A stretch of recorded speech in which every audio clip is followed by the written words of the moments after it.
Welcome to another episode of Disrupt Your Now, the show for people who are sick and tired of checking off the boxes. Tonight, my guest is Andrew Arbogast. And I mean, y'all, tonight we're going to be talking about resilience and being able to overcome setbacks.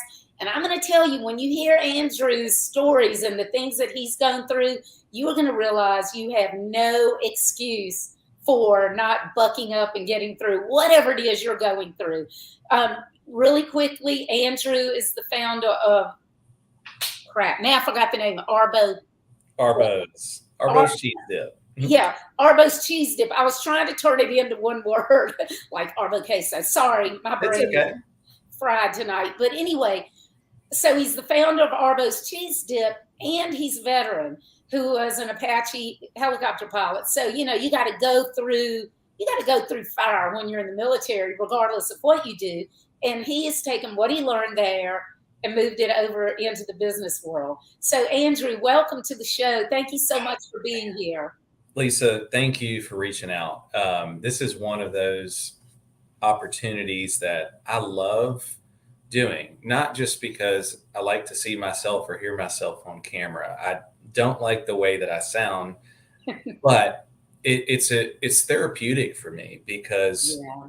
I I can get on and talk about all of the wins, but I'm here to talk about the failures and what has come from the failures. Mhm. And it, like you said, it all came back to what I endured in the military, and even a little bit prior to that. I just had, I think, a different upbringing. Nothing that was out of the norm from a family lifestyle. Great family. It started from, freshman year in high school, going to a boarding school in Arkansas that was, all boys, and it was run by monks, and just Oh having to Lord. learn independence the hard way. Mhm. And that just kept snowballing, right? And to the point where it was like, I have no path, and no, I'm just winging it. I'm winging it all, and it's flying by the seat of my pants. But that's what I enjoy the most. Same here. It makes it so much more fun. Think about the people who are out there on this path that's pre-arranged, predestined, and they're just trotting along. I can't even I imagine. know, and that's my wife, Erin. And we had a tough conversation, several tough conversations with, starting Arbos, and even through it, to the point where it was like, she had to like grab my head, like, listen, not everybody thinks like you, or not everybody like wants to take these risks. And I sit there and say, like, if I can do it, anybody can do it. And I know there's a lot to unpack there, but like, I was not a successful kid, student, Yeah. athlete, right? Like, I was just middle of the pack. And my parents paid for us to go to private school just so I would, better myself, or maybe do better. And man, did I waste their money. But they sacrificed to give me that opportunity. But it's like, I never really took advantage or appreciated it. I do now, Yeah. but growing up, it's just always been like average, and I had to try a lot harder than I feel like my peers did to Hmm. do things that came normal to them. And so, yeah, that's But it. you learn to try hard. You learn to work hard. My problem was I learned really easily and I got bored very easily, but I took tests really well. So I just floated through school. As long as I got A's and B's, I did not care. So I was in the National Honor Society, this, that, and the other, but I could have cared a flip less. I didn't even know how to study when I went to college. And then when I took the CPA exam, I didn't study for that and I passed it. But I didn't want to do that.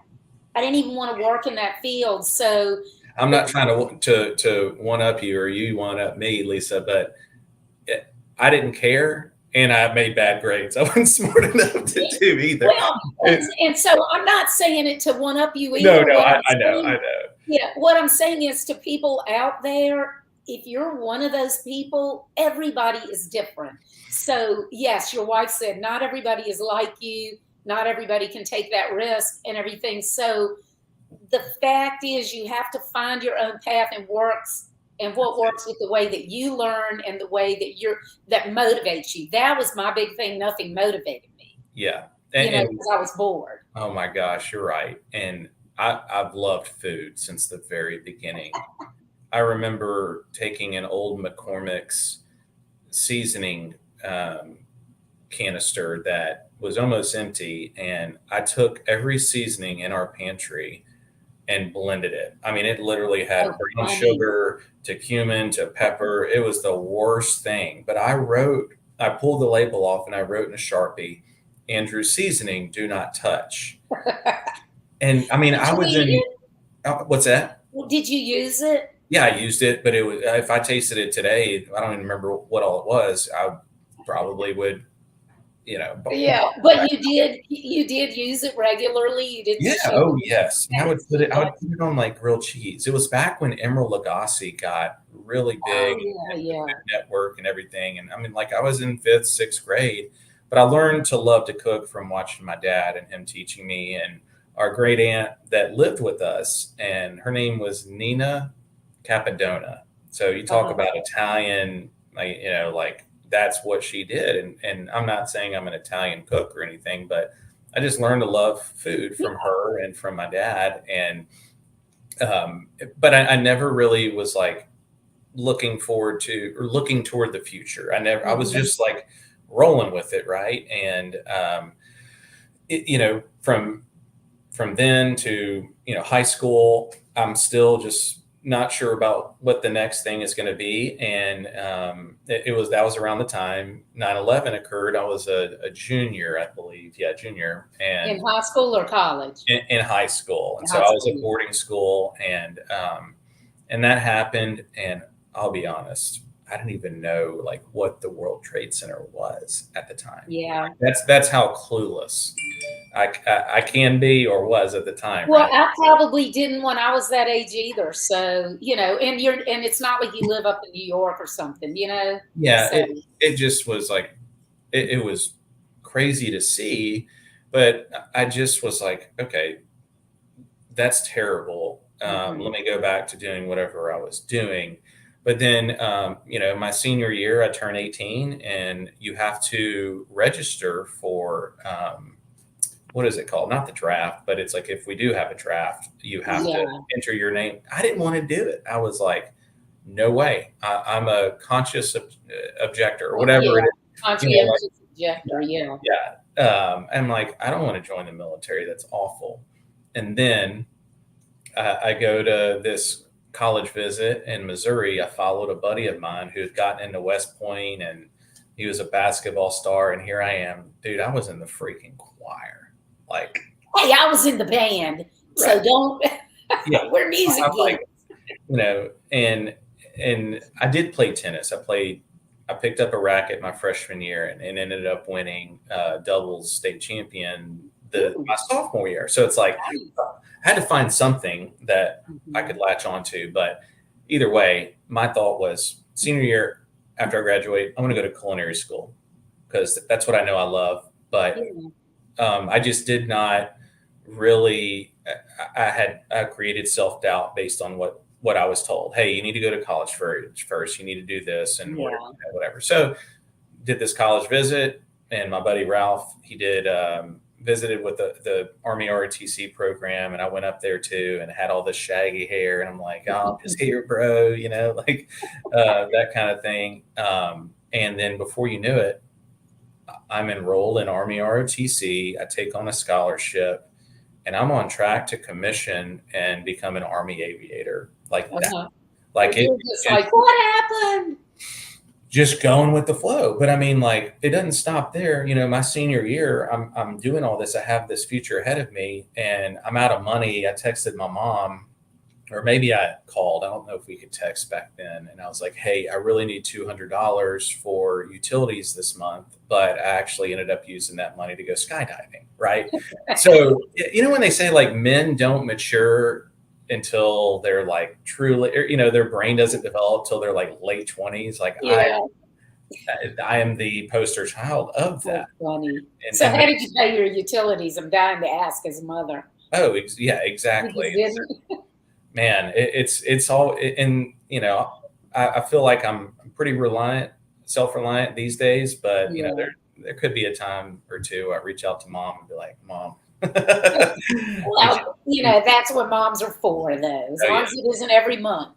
Yeah. So, I mean, just from then, it was like I had this new opportunity ahead of me where most all of my friends from Memphis, everyone went to just the local, not local, but in the South, it's SEC Yeah. schools, it's UT, Alabama, Ole Miss, everyone going there, and I'm so freaking jealous because they're pledging fraternities, they're going to these awesome football games, and I'm in Northwest Missouri State. It's like -5, it's snowing, and no one cares about Division II sports. But I'm finding my own way.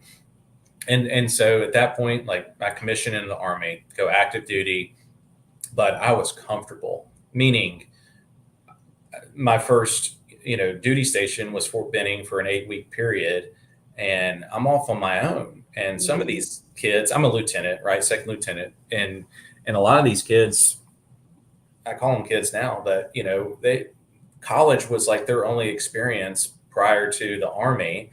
And it was probably a college they were close to. And so I was good. And from there, went to flight school and did the SEER school thing. And I thought I was going to die in SEER school, like survive, escape, resist, and evade. We had to go through that. In order to become a pilot, you have to do that. And you have to go through what's called Dunker course, where they put you in a helicopter fuselage and drop you in the water blindfolded, and they flip you upside down, and you're getting kicked in the, the private area. We've all seen that on like Officer and a Gentleman and all Yeah. And I mean, there's some people that are just like, hyperventilating or they're freaking out underwater. And I'm just like, this is awesome. This is so cool. And then survival school was just like, you're kind of getting beat up by some prison guards and learning to survive in the woods by yourself. And, but from there, like flight school didn't come easy. Like I said, I'm not a studious person. I hate school. And that's, being a pilot, you have to be good at certain things like math. And, I'm like, so I even struggled there. It was a very difficult road for me. But you did it. You made it. Did it, and went to the Army, or sorry, I went to the Army, but went to my first unit at Fort Riley, and I was a platoon leader. Deployed to Iraq, came back, just kind of did the standard path of progression for Army aviators, officers, and but I loved the people. I love people, and I love food, and the two of those combined, it's just like it's magic for me. And so I love the people. And the mission was great, but there was something missing, right? Like, man, I'm flying this Apache helicopter. It's a, $25 million weapon. It's a flying tank, and it's got the most advanced weaponry on it. And I'm like, it's great. I love doing it. And I love the fulfillment really came for me was when I got to meet the ground guys that we supported, and seeing how thankful they were. I'm like, all right, there's meaning to this, right? Right. Yeah. You're not just flying around up there. Yeah. But, as a officer, you eventually reach you have to be commander, and you're responsible for troops. And that is something that it's like, it's hard to put into words, right? You're deployed to Afghanistan, and anything that happens in your company, you are responsible for. Yeah. And we had a lot of stuff happen, right?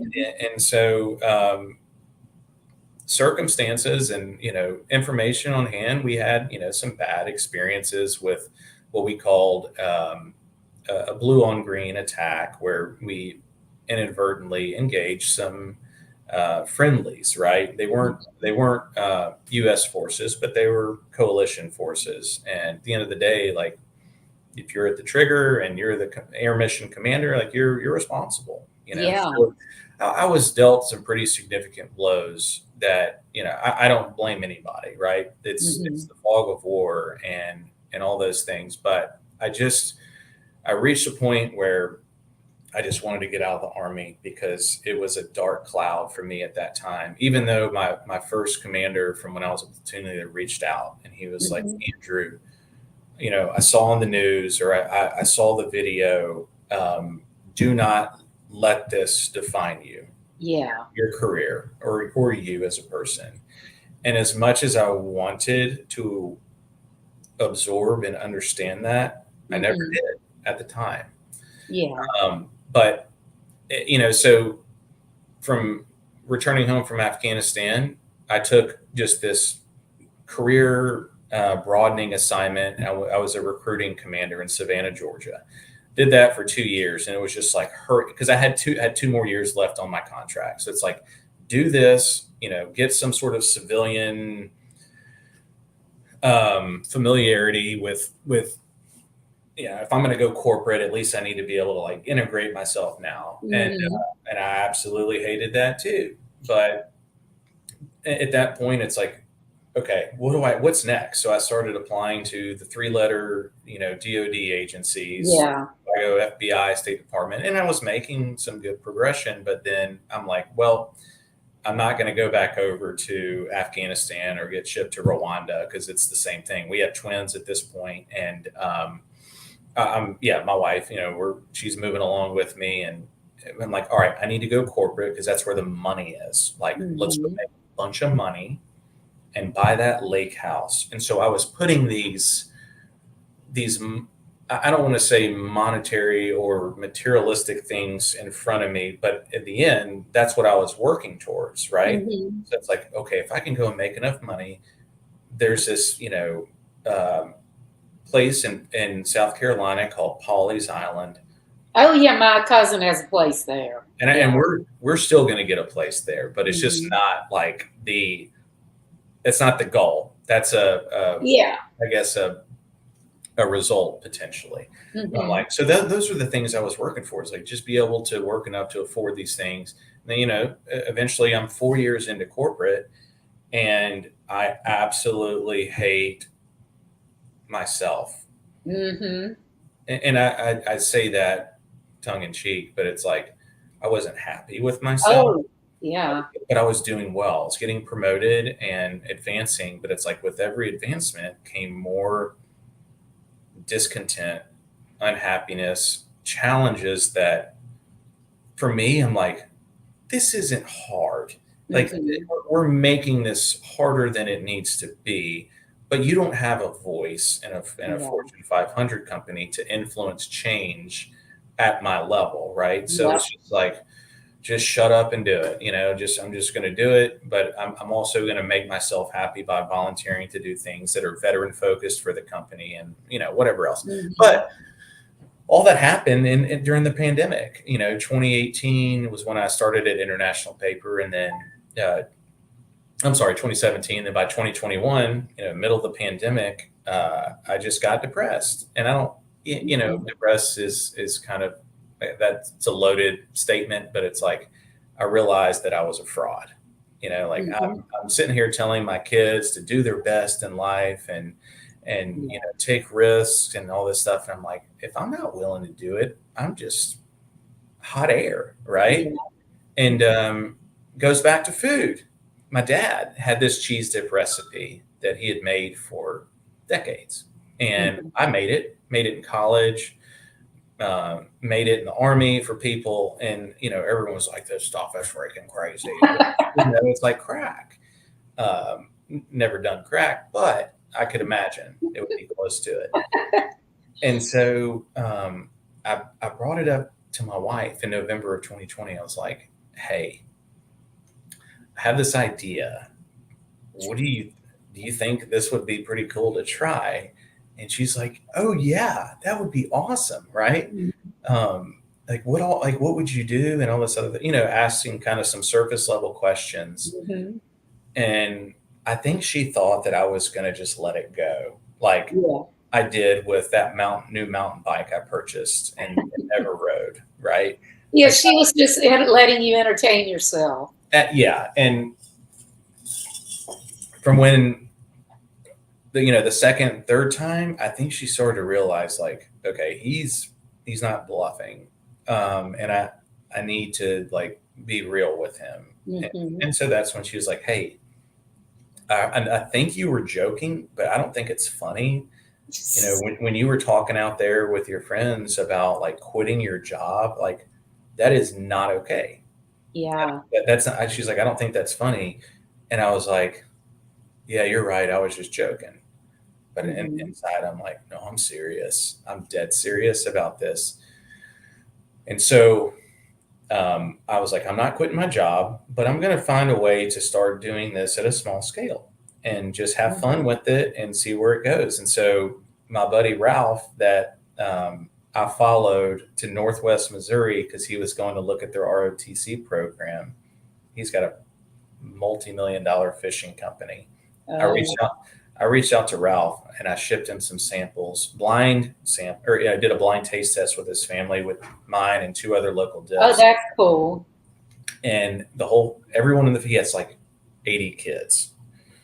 It's like 7, but it's a lot, you Yeah. know.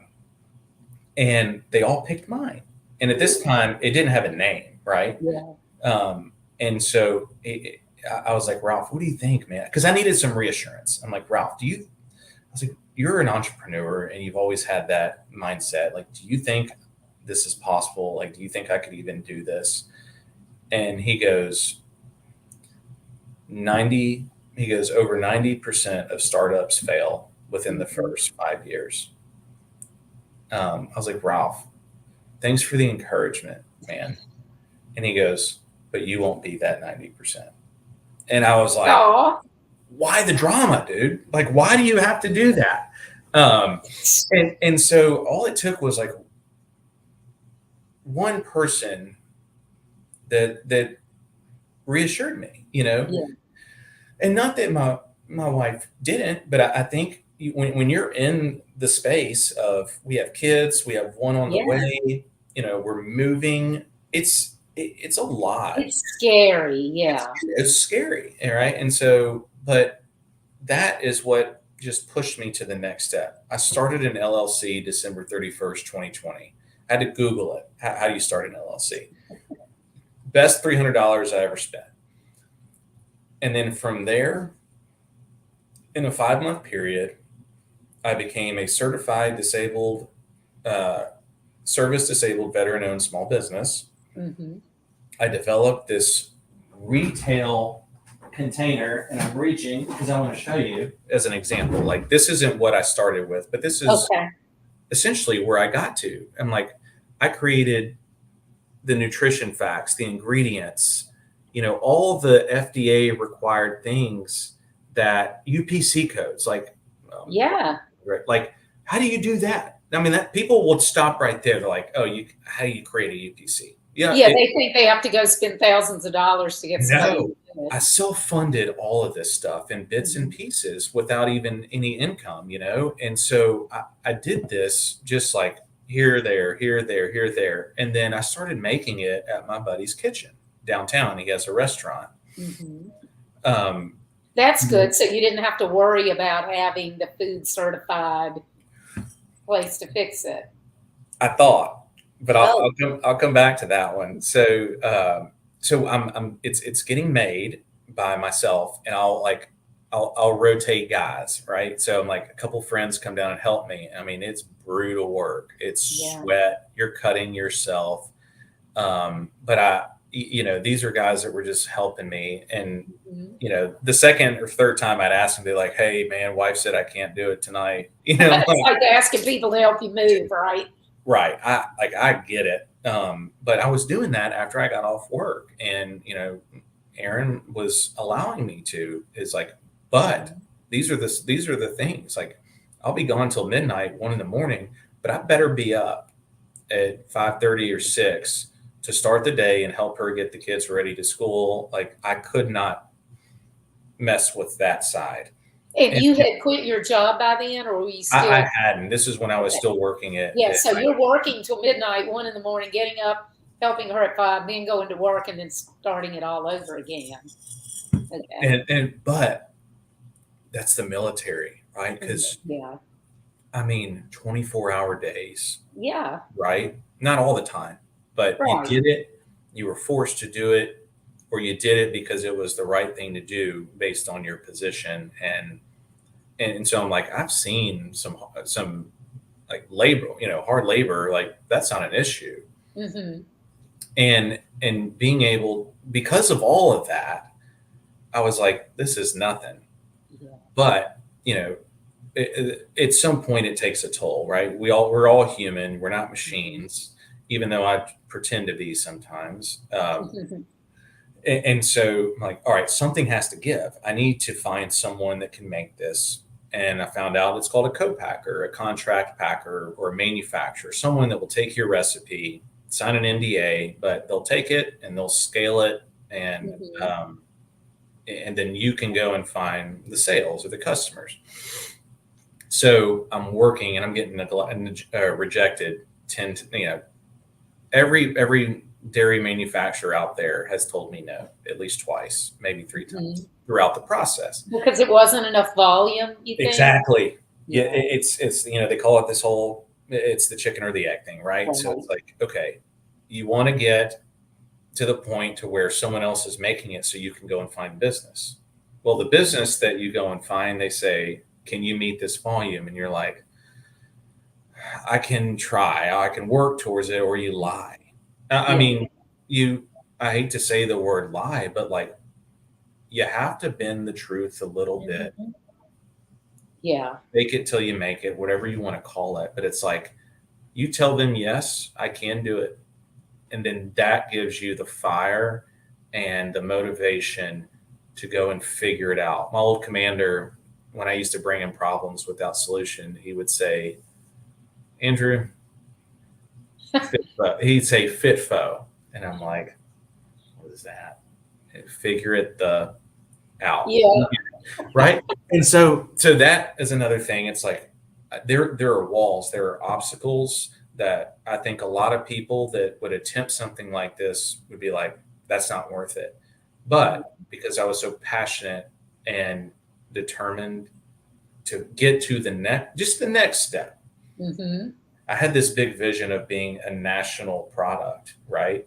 From the very beginning. But that's what I was working towards. I wasn't working towards being, sold at the farmer's market. That's a step, but it's like, I want to be in grocery stores nationally. Yeah. I want this thing to be a Heinz ketchup one day for cheese. And so that's what kept me going, is believing in myself, the reassurance from others, and just the never quitting, that all came from the military. It's like, dude, I wanted to quit so many times in the military, but it's funny, it's like, you can't. It's either you stick it out or you go to Leavenworth. Yeah, I was gonna say, you can't. Right. And so I guess that's kind of how I approach this. It's like, it's either this or, it's over, and I have nothing else. Right. And so I found this co-packer in Tupelo, Mississippi. He's not a co-packer by trade. He makes his own stuff, but he's like, yeah, I can make your stuff. You're not a competitor of mine, whatever. Cool. So then I'm like, boom, I started crying, like, oh, a little baby, man. And I'm sure they were just like, what is wrong with this guy? Well, you mean when you were talking to him, you started crying? When I pitched it to him, because I'd been turned down by everybody. And so when he said yes in front of him, you started crying? Dude, tears, like weeping like a that baby. shows him how passionate you are. But and that's why I'm like, I was serious. This is what I brought to people before businesses even knew about it. This is what I brought them, because I wanted Which is amazing. Wanted people to take me seriously. And so when they don't, or that, not that they don't, but there's a business component too, where it's like, you gotta meet their demands or their needs. And so when the guy said yes, I was just like overwhelmed, right? I didn't think that this was, sorry, my phone's on. Oh, that's okay. I just didn't think it was going to happen at that point, but it does. And then it, like, literally the next day, I called this local distributor for independent grocery stores. I was like, I found a manufacturer. This is our start date.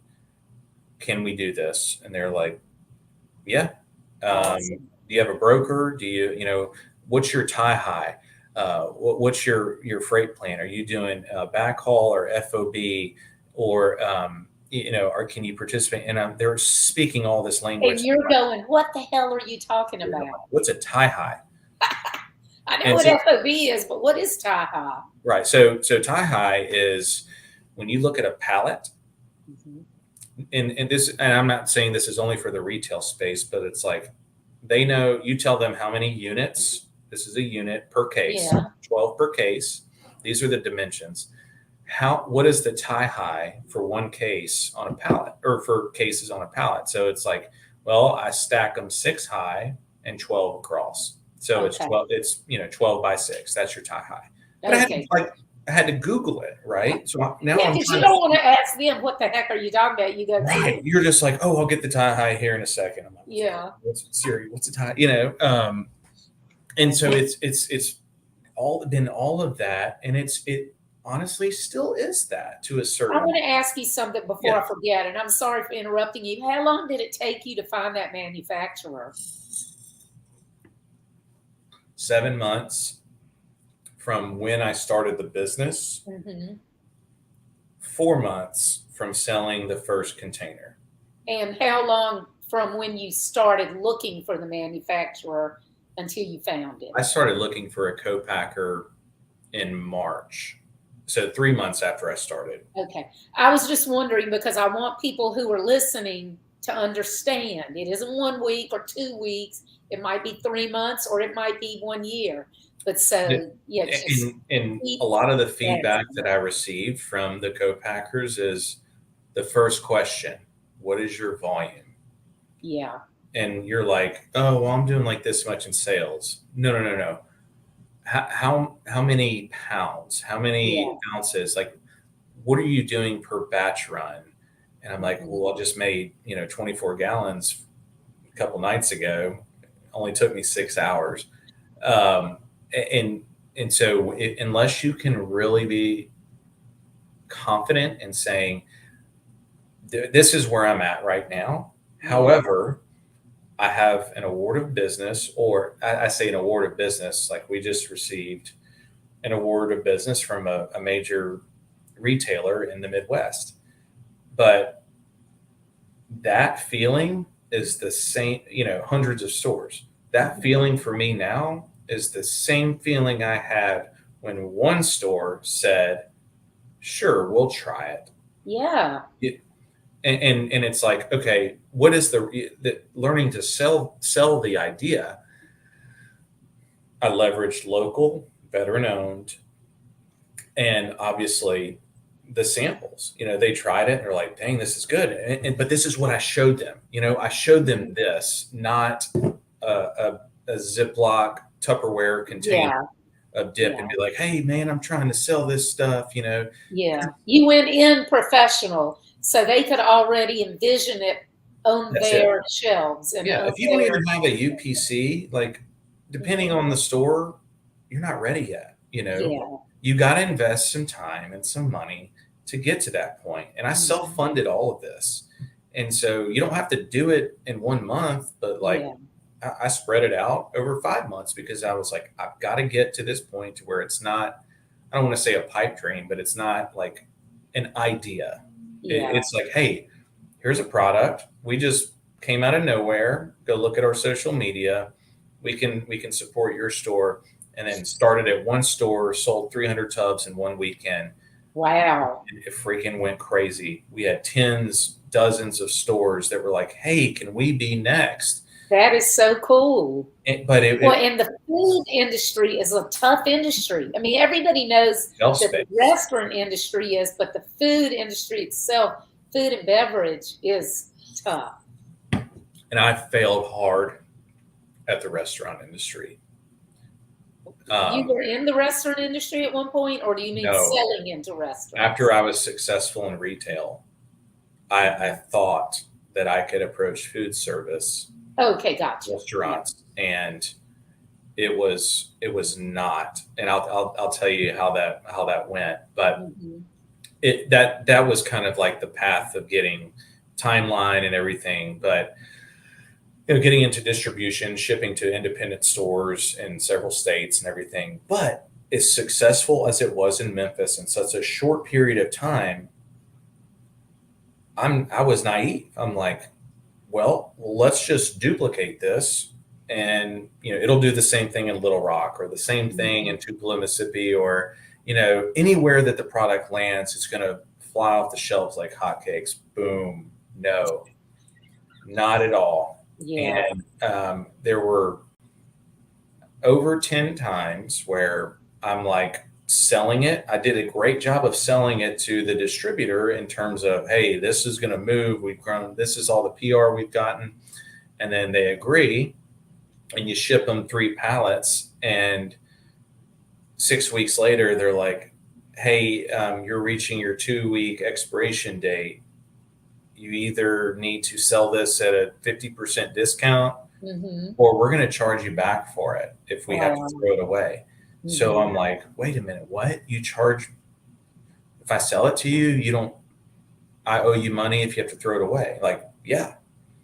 And so thousands of dollars just boom, gone. And because even when you have a distributor who's distributing it, you're still the one, correct me if I'm wrong, you're still the one that has to be out selling it so that they get the orders? That's it. And when I say selling it, I mean like, it's different. For independent stores, you can go pitch to the store owner or that department manager and be like, hey, I've got this product, this is the price, we're in your distribution that you order from weekly, can we start? And they're like, yeah, we'll order 40 cases. Well, if it doesn't move, they're not reordering. Right.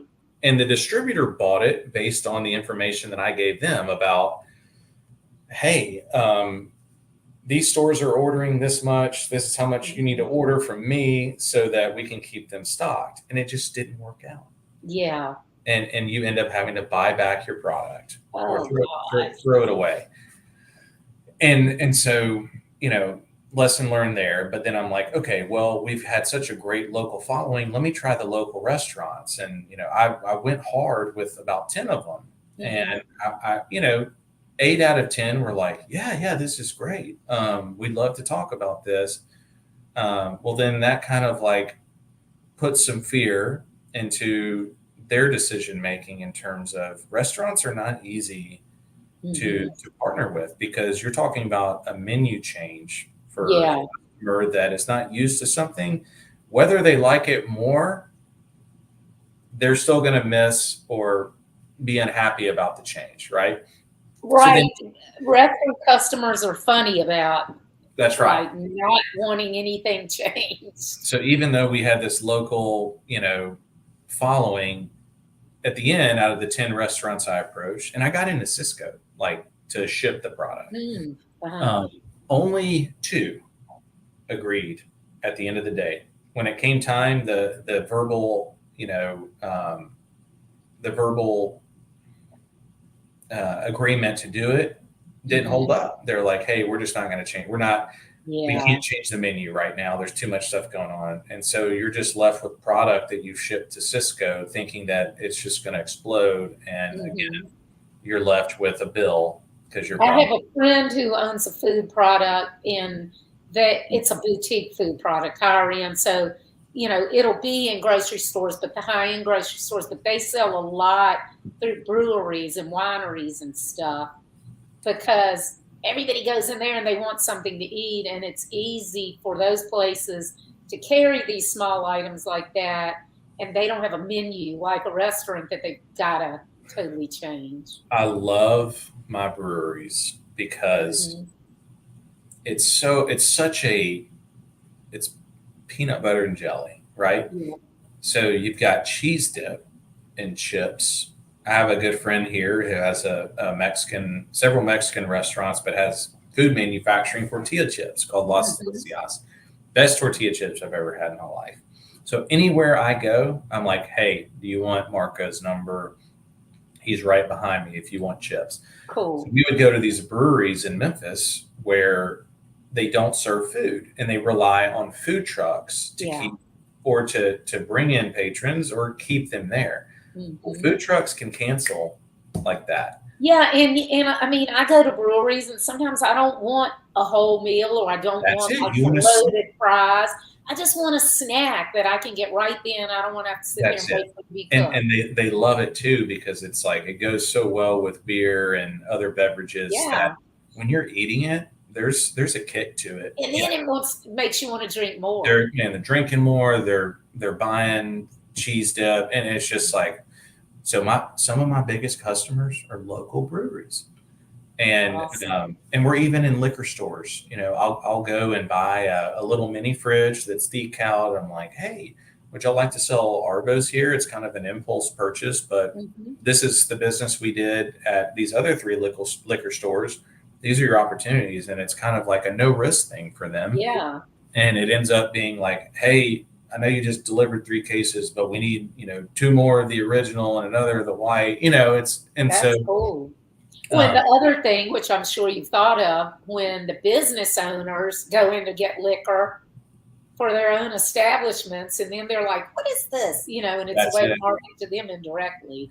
That's the beauty of it too, is like sometimes, when I live in this bubble of, I'm the only employee, and I I don't I don't have time to like go and do sales calls and check on things, but like Yeah. I'll get people messaging me or people that will run into me and they're like, hey man, saw the new branding, and I'm like, I didn't even know you'd heard of it. And that's how you're just like, okay, I am making a bigger impact than I see, or that I can feel day to day.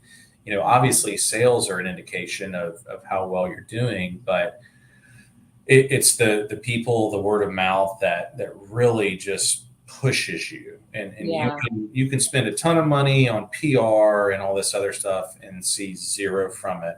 It's all it started with grassroots, and if I had to do it again, the only thing I would do, I think, I don't know. I don't like to say I have regrets, but it's Yeah. like I moved so fast and I lost a lot of money, Hmm.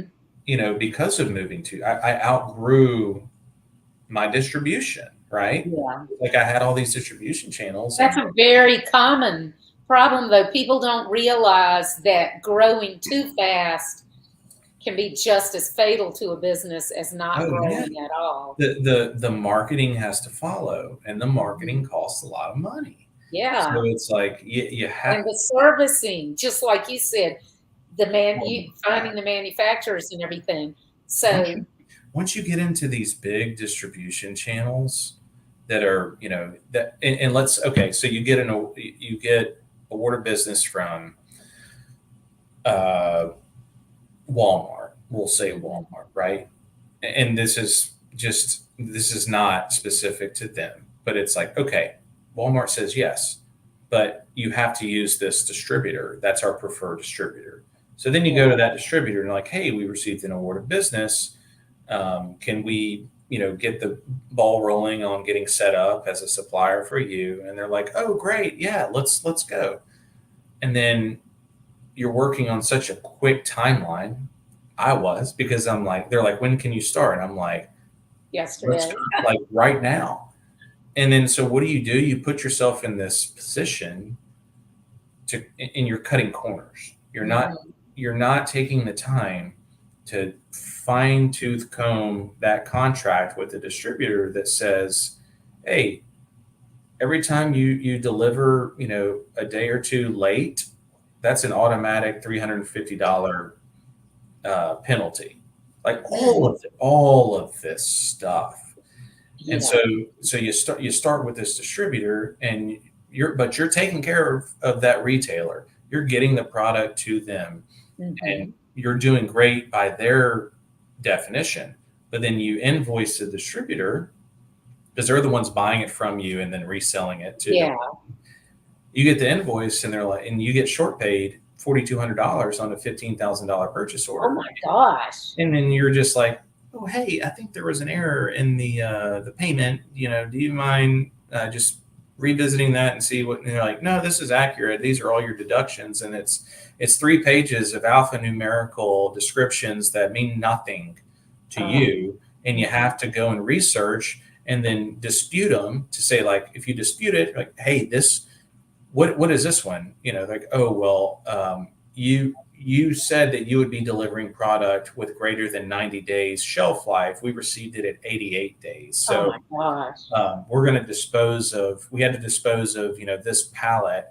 And I'm like, you disposed of it? You threw it away? But that's the level I got to in this amount of time. And I just was like, thankfully I had cash to get through that, or else I would have been done for. And it's still I'm still battling this today. I'm still battling, $2,100 here for a shortage or whatever it may be. But it's like, it can be.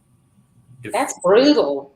And so I've been dealing with this since August. I want to say since August, really since like October of last year, right? Well, here's the second part of it, which is even worse. You're using a co-packer that's not here in town, and you can't be there for every single run. You don't know if everything is being followed from A to B in terms of were the seals put on correctly? Was it reduced to the right temperature? Was it stored correctly? Where did the cheese come from? I mean, we know where the cheese came from, but what did the cheese come, did it reach higher temperatures? And so, like, you're dealing with a dairy product that is so vulnerable to external, whether it be temperature or cross contamination, whatever it may be. And then by the time the product's made, you've got a third party freight company that's picking it up. Well, did they pick it up on an LTL truck? Although it said it was refrigerated, right next to the refrigerated portion is dry storage, which doesn't have climate controlled. It's whatever the temperature, it's ambient temperature. Well, if my cheese dip is sitting next to the climate control barrier, what's to say that 38 degrees it was stored in wasn't really exposed to like 62 degrees? And then when it gets to the warehouse, how long did it sit outside before it made it into the cooler? And then when it gets from the warehouse to the store, how long did it sit outside? And then when it gets to the shelves of the retailer, is it truly at the proper temperature for dairy? And you can take a temperature control gun and go and it's like a laser. You go and you squeeze it like you were checking your temperature, and it's like 42 or 46. You're like, oh God. And so you're just exposed to all of these variables that are out of your control. But guess who's responsible?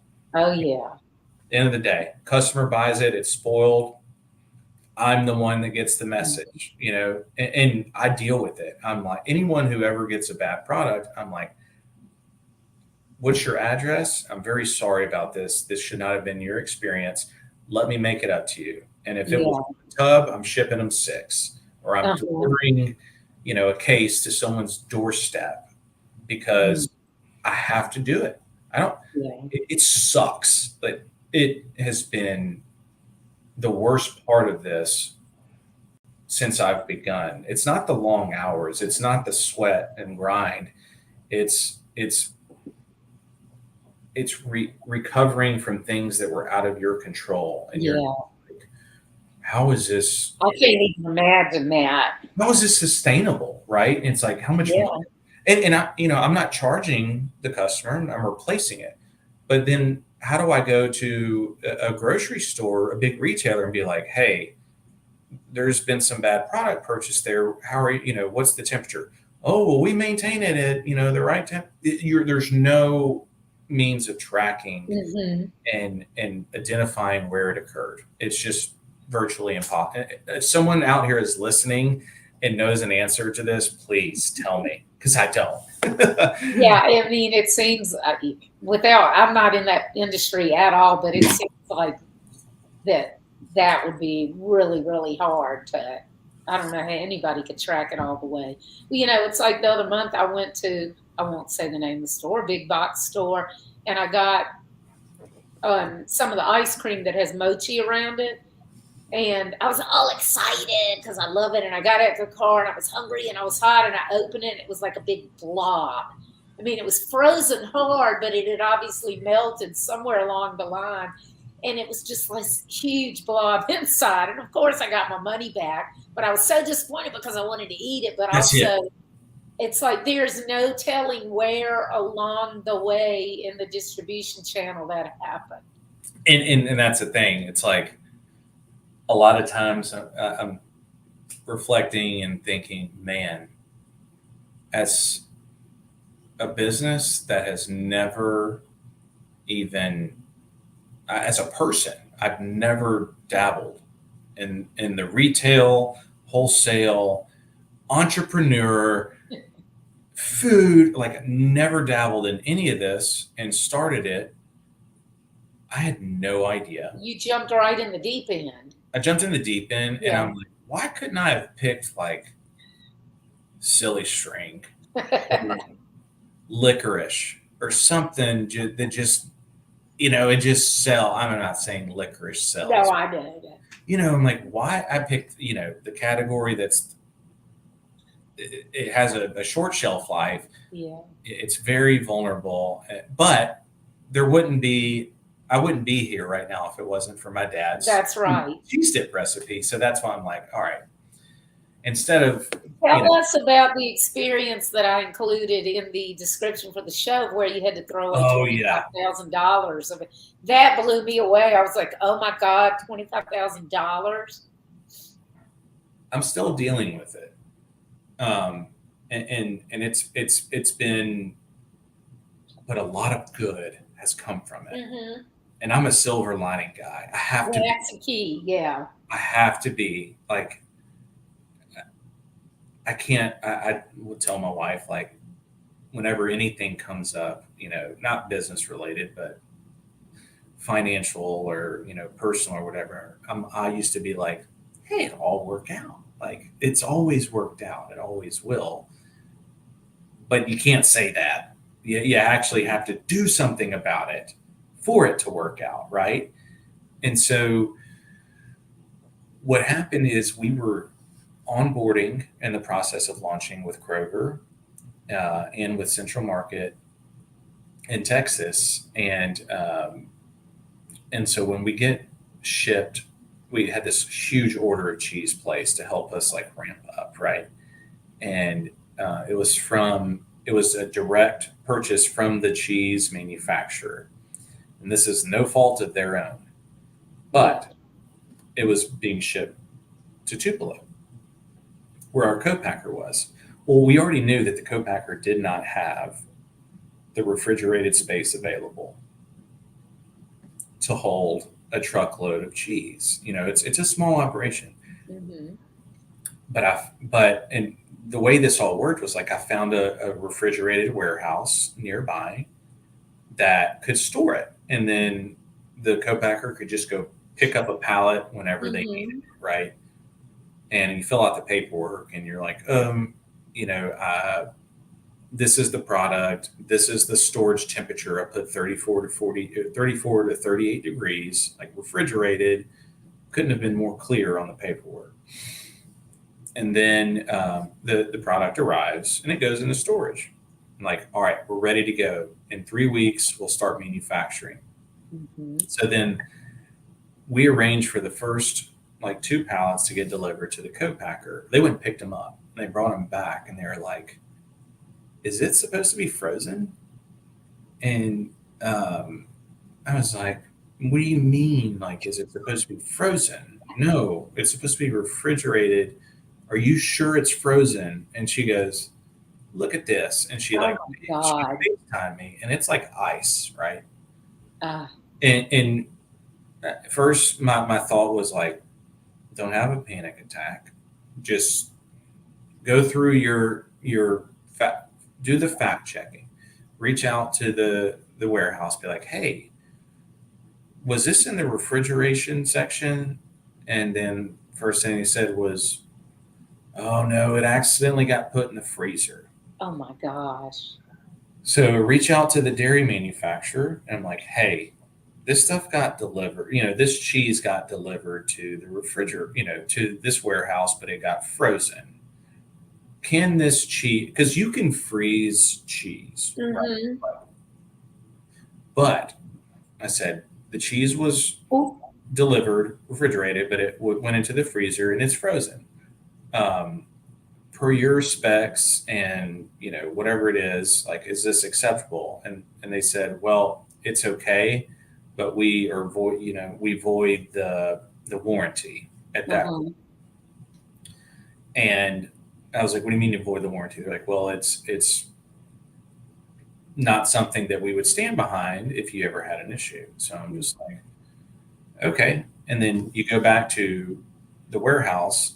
I called my insurance company. I'm just like, hey, this happened. Be prepared for a $30,000 claim. And I start going through this process. And in the end, the claim would have been way more costly down the road in premiums. And then if we were to just like salvage what we can. Yeah. And so we were able to salvage a little bit, but for the rest, I was like, I can't use this. Yeah. And it has to be disposed of. And so right away, you're like, all right, now I got to get more cheese for Kroger. And so it's been stuff like that have been such a setback. And, that's what they say, like, make mistakes early, fail early, and then avoid them in the future. But I'm like, and then you've got all those people, all those individuals, all the way. All it takes is one person who's hungover or whatever, and is like, or just doesn't care. I was going to tell you, Alvarez, I hope I'm saying your name wrong. I apologize if I'm not. She says, my husband had a trucking business and he would make himself responsible for produce that wasn't properly refrigerated, etc. But some individuals just keep going and ignore their mistakes. So it sounds like he's like you. No matter what, he made it right. Is it Alvarez? Was that her name? I believe that's how she pronounced it. I wish there were more people out there like him. Yeah. And the thing is, because most people are not like you and him, that's why everybody ends up getting screwed. Because the consumer is like it's like people on both sides. They're gonna give each other the shaft because they figure somebody else is trying to give it to them. And that's the thing. It's like, and maybe somewhere along the line, someone has taken responsibility, but I wasn't made aware of it because it was just. But I don't know. Right. The problem has just been like so rampant, and but the solution's there. Meaning, we are moving to a new co-packer that has a major manufacturing capacity. Okay. The quality's better. The shelf life is better. They use film sealing to extend the shelf life, where I didn't have that before. So if like someone's putting on a tamper evident lid, they just forget, or they think that they close it, but there's like a little bitty air pocket. It's like, it's bad, right? But you don't know right away. You don't know until 6 weeks later. Yeah. When someone buys it and it's like, hey, we had a problem, and so this whole time, since October of last year, getting into Kroger, we've been looking for a new co-packer.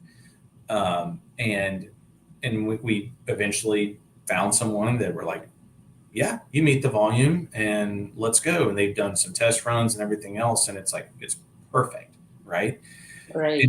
But if I would have thrown in the hat or, or threw in the towel, whatever it is, I don't know. If I would, I could have just been like, hey, this just isn't going to work. I'm done. Yeah.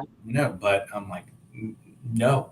But now that you found them, you learned from the other stuff. You're learning every step. And now that you found this new one, you also are getting rid of one of the possible. That's it. Pain points. I'm addressing it. Cutting down the number of steps along the way, or the number of parties along the way. Working towards a solution. And like, okay, one time it happens, could be a fluke. I don't know. Yeah. 2, 3, then there's a trend. And Yeah. it takes time to figure out, because you don't want to point fingers, right? Like Yeah. you can inquire, you can say, hey, was this cooled down correctly? Or, hey, was this, where was the cheese stored during this period? And, who was working this shift, for this, Mhm. for this batch? And you can ask all those questions to kind of lead to like, hey, there was a problem, but at the end of the day, no one takes responsibility. Oh, yeah. They're never going to. But you and I and Albertus, his husband, and people like us, it's like we have to look at ourselves in the mirror.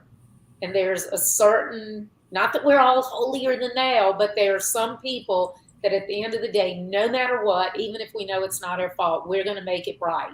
And then That's there are it. all these other people are that even if we know it's our fault, we're not going to make it right. But I can't look at myself in the mirror if I feel like I'm not doing somebody right. No, Sounds like you're the same way.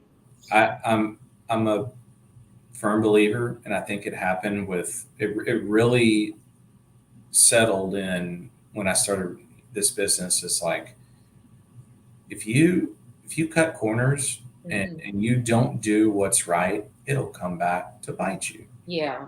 Now, did I am I experiencing all this now because I cheated on that English test my junior year in high school? Possibly, like very possible.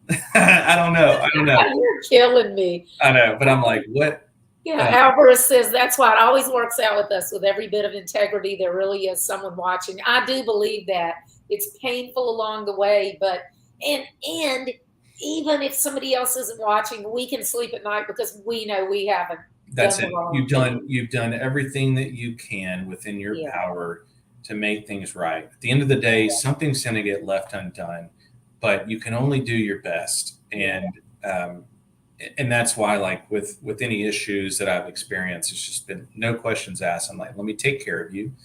But yeah, in the back of my mind, I'm like, I've got to fix this now, yeah. even though now Hmm. is 6 months. It takes like 6 months for me to find this new co-packer, test batches, and I'm not saying it's the co-packer's fault. I have Oh no no, idea. no, yeah, It's like it could be distribution, but right. we'll figure that out. We're making a more resilient product to Hmm. environmental conditions where otherwise previously it would not have done very well. And so Yeah. it's the growing pains are real, and I am I'm part of so many different like entrepreneur incubator I was programs, going to say, aren't you in Bunker Labs? Bunker Labs, and I'm actually in their CEO circle. Oh, okay.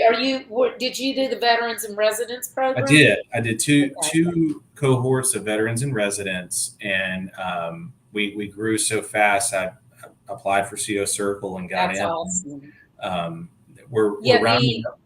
the race car driver that I partner with to promote access to resources for veterans and military families. We haven't announced it yet, so I can't tell you what it is, but we have an announcement coming with Bunker Labs for a program that we're going to be doing for them. It's going to be really, really cool. Well, we're gonna have to chat offline about that too. Yeah, So. yeah. Well, and I also, and I'm just going to say this on here live because I know Hobie wouldn't care. I have a really good friend, Hobie, Dr. Hobie Wedler. He's a PhD chemist, and he's in the food and beverage industry. And he actually years ago created the tasting in the dark for Francis Ford Coppola Winery. It was supposed to be a one-time thing. Hobie was born blind. I forgot to say that. Hobie was born blind, and he did this tasting in the dark thing where they wore blindfolds, and then they would, taste the wine, and they would they would talk about what they taste and everything, and it was to show them how much our other senses affect our taste, how much our vision affects their taste and smell and everything. And anyway, I'll send you some information about it. But Hobie works the world over with companies in the food and beverage industry. But he and I have been wanting to do some kind of cool pairing with like beer and some kind of food product like that. And we were during COVID, we were going to do a virtual one and let people buy each of them, and then let everybody be at home and like do it along with us. So I need to introduce you to Hobie, and we need to figure out how we can do that because it could be a lot of fun. Oh, I'd love that. And hey, Hobie's people amazing. eat this with wine too. So Oh, and he loves beer too. But so yeah. and Hobie also owns a seasoning company. We had him on one of Colin, the race car drivers. We had Hobie's company when he launched it on one of Colin's cars, and it was the first Braille paint scheme in NASCAR. So that was pretty cool. Oh, that is Yeah. awesome.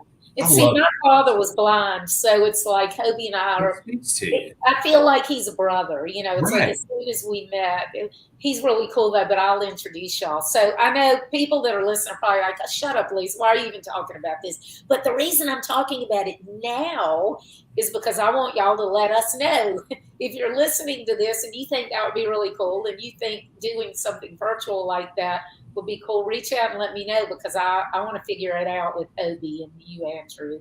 That'd be awesome. Yeah. Okay, so we are at 10 after 8. I could talk with you all night, but I know you have stuff to do at home and the audience has stuff to do. So I want to ask you if you have one thought that you want to leave people with, what would that be? That's number one. And number two, what are the best ways for them to reach out to you to connect with you personally, but also to order your product? So speaking on the first one, if you were to ask me 6 months, a year ago, if you were thinking about starting a business and were worried about the risk, I would say, what do you have to lose other than $300 to start an LLC? Yeah.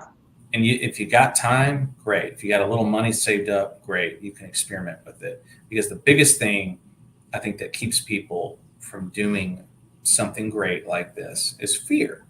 Mm-hmm. And whether that fear is self-doubt or fear of what others will think of you, that's what I had to overcome to start this. Yeah.